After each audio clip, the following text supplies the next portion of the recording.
Boa noite, queridos estudantes do primeiro ano, tudo bem com vocês? Eu vou gravar uma série de vídeos aqui, explicando a aula, tá? Como eu disse na aula passada, agora a gente vai seguir um pouco mais o livro, beleza? Porque a apostila, ela vai já para absolutismo, ela vai para as temáticas finais, do final do ano. E a gente precisa ver o Brasil colônia, né? Assim como parte da América Espanhola também, antes da gente entrar na parte final, que é absolutismo, Revolução Inglesa, beleza? Então a gente está caminhando aí devagar e sempre, né? E aí, na aula de hoje, nessa primeira aula, que são duas aulas nessa semana, né? Então são quatro, na verdade, duas de duas, né? A gente vai ter bastante vídeos aí para poder explicar, né? Eu coloquei aqui dois textos interessantes, tá? Vão estar acontecendo mais ou menos no mesmo período. Tá? O primeiro texto tem muito a ver com o que a gente vai trabalhar nas aulas, né? Essa semana aí, que eu vou estar gravando com vocês, que é um texto tirado do artigo Descobrimento, Achamento, Encontro, Contato e Invasão, Conquista, Visão dos Índios na Descoberta da América Portuguesa. Enfim, né? O que aconteceu? Foi um descobrimento, o Brasil foi descoberto, o Brasil foi achado sem querer. Né? A gente sabe que na América Espanhola foi achado sem querer. Né? Ou seja, Colombo queria estar nas Índias e esbarrou na América. Beleza. Quando Pedro Álvares Cabral chegou ao Brasil? A gente tem algumas teorias aqui que esse texto ele nos mostra. Tá? Eu vou fazer perguntas, né, na atividade também sobre esse texto, além do livro. Beleza, galerinha? Então, para vocês ficarem bastante atentos aí. Tá? A gente tem esse primeiro texto. Né? O Brasil não existia em 1500, existia uma porção de terra já povoada por seus habitantes, né? Que é os índios. Beleza? Tá. Aí ele continua, a questão da intencionalidade.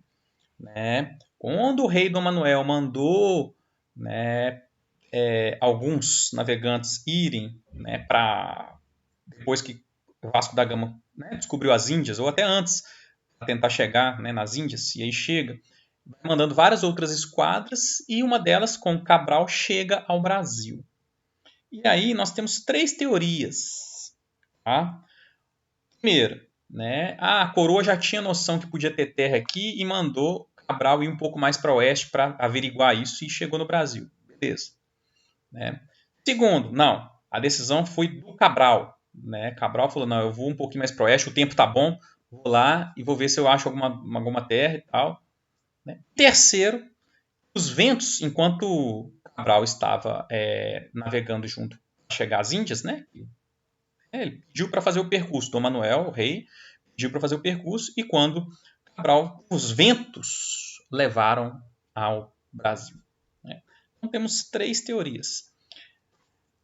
Olha, entre essas três teorias que a gente tem aí, elas podem ser complementares. Né? Ou seja, o Dom Manuel podia ter uma noção um pouco maior, podia saber que poderia ter terras aqui, e Cabral, né, também ciente disso, vai um pouquinho mais para oeste, né, e os ventos podem também ter auxiliado nessa questão.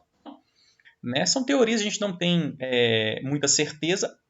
O documento que comprova, né, que chegou, né, porque tem outras teorias que outros chegaram lá antes, mas não tem nada comprovado.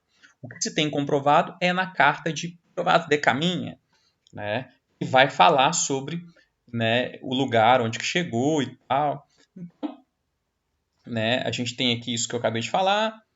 Tá?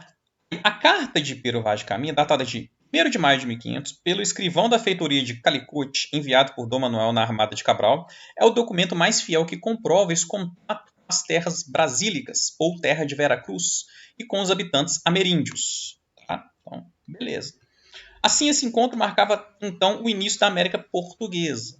Né? E aí temos três variantes nessa intencionalidade, que são as três variantes que eu citei para vocês aqui. Né? Esse aqui eu já expliquei. O que acontece? Essa questão do vento jogado para lá, a minha não fala nada disso na carta dele. Beleza? Assim, pode também ter acontecido isso, sim. Né? A questão é, Cabral, seja amando de Dom Manuel ou não, ele foi um pouco a oeste. né? Ou seja, os portugueses tinham uma noção que poderia ter algo mais para o lado de lá, tá? Mas não imaginavam jamais encontrar uma terra como o Brasil, né? Como, enfim, o norte ali, Amazonas, Maranhão, enfim. Não imaginavam que era tamanha a grandeza. Então, a gente conclui que foi um descobrimento? Sim. Foi totalmente por querer? Não. Totalmente sem querer? Também não. Né? Mais ou menos assim, sem querer querendo, vamos dizer assim, né? Ou seja, o português tinha uma certa noção de que poderia ter alguma coisa ali, mas foi só Dom Manuel mandou ele ir para as Índias. Na verdade, Cabral estava indo para as Índias, encontrou com o Brasil.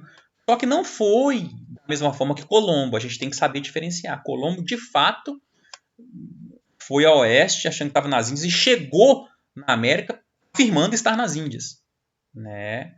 Já Cabral não, quando encontrou terra ali, opa, já tinha uma noção maior de onde que eram as Índias e tal, e já teve uma noção maior, opa, isso aqui é algo diferente, né?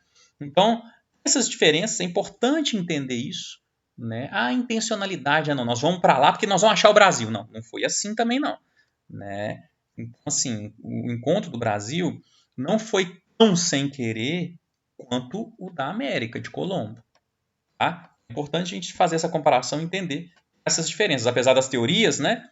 Existem essas diferenças, tá? Então aqui ele vai estar explicando, é bom vocês darem uma lida depois no texto, né? É bem legal, tá? Como que eles vão falar das teorias que eu expliquei para vocês e tal, né? Passando pelo Atlântico, né? Desde 1453, uma das questões que eu perguntei, né? Com a tomada dos turco-otomanos de Constantinopla, né, eles fecharam o Mediterrâneo e aí tiveram que passar pelo Atlântico, né? Isso vai explicar aqui também, é bem interessante. Beleza? Então, primeiro ponto aqui para entender como que vai ocorrer, né, a América Portuguesa, que é o que eu mostro aqui, é o Brasil colônia, né, que nós vamos ver, ou seja, o início da América Portuguesa, tá? Daqui a pouco eu vou falar disso aqui no próximo vídeo, beleza? Eu também coloquei um outro texto. Por que você colocou texto de reforma? A gente já viu reformas religiosas. Você colocou um texto aqui. Não, que chato. Não é por causa disso. Porque nesse mesmo período, né, do século XV para o XVI, vai estar ocorrendo as reformas religiosas. E esse texto é bem interessante. Depois eu quero que vocês leiam com calma, né? Fala do Concílio de Trento. Delumot desenvolve seu estudo em torno da questão, né? Enfim, a questão do clero, né? Vai falar bastante coisa, a questão da reforma ou contra-reforma, né? E aí vai entender por que é reforma católica em vez de contra-reforma, que eu expliquei para vocês, né? Bem interessante também, vou perguntar sobre esse texto aqui. Parece grande os textos, mas eles são bem pequenos, tá? Se eu mudar para a letra inicial, se eu colocar a letra inicial dele aqui, né? Se eu botar, eu não sei se eu vou conseguir. Aqui, se eu colocar a letra inicial, olha só, ó, textinho pequenininho, acabou. E aqui também o outro textinho pequenininho, acabou, né? E foi uma letra menor, que é o que eu vou mandar para vocês. Mas aqui, para a gente visualizar melhor, né, eu coloquei uma letra maior, né? Então, aparentemente parece que o texto é maior, mas não é, tá?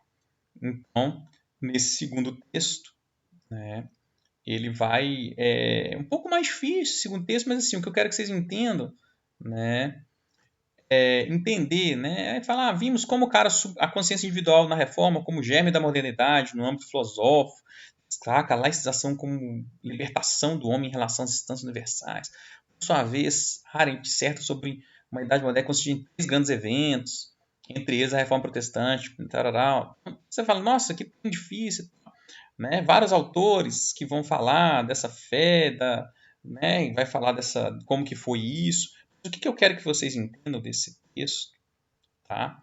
Qual era a intenção, né, de Lutero Calvino, segundo esses autores, o que eles queriam. Outra coisa, a Reforma Católica, né?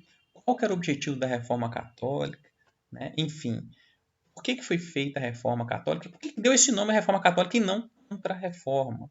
tá? Ele vai estar explicando isso aqui também, beleza? Esse segundo texto aqui, eu vou fazer só uma perguntinha sobre ele.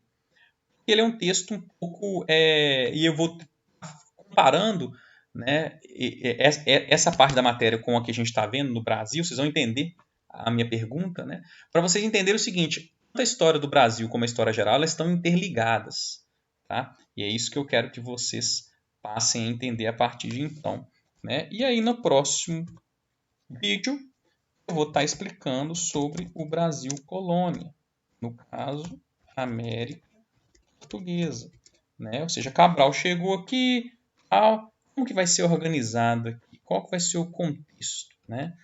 Como que vai se dar essa organização política administrativa aqui na América Portuguesa? E aí depois a gente vai ver um pouquinho da América Espanhola, para diferenciar, né? Como que vai ser, né? Como que Portugal vai lidar com as suas colônias e como a Espanha vai lidar com as suas colônias, tá bom? E aí a gente encerra também voltando para a história geral, tá? Então a gente vai devagar, né? Esse vídeo eu queria só destacar essa questão desses textos aí, que nós vamos fazer perguntas sobre eles, tá bom? E aí a gente vai continuando a aula com os próximos conteúdos, tá bom? Muito obrigado aí, galerinha. Valeu!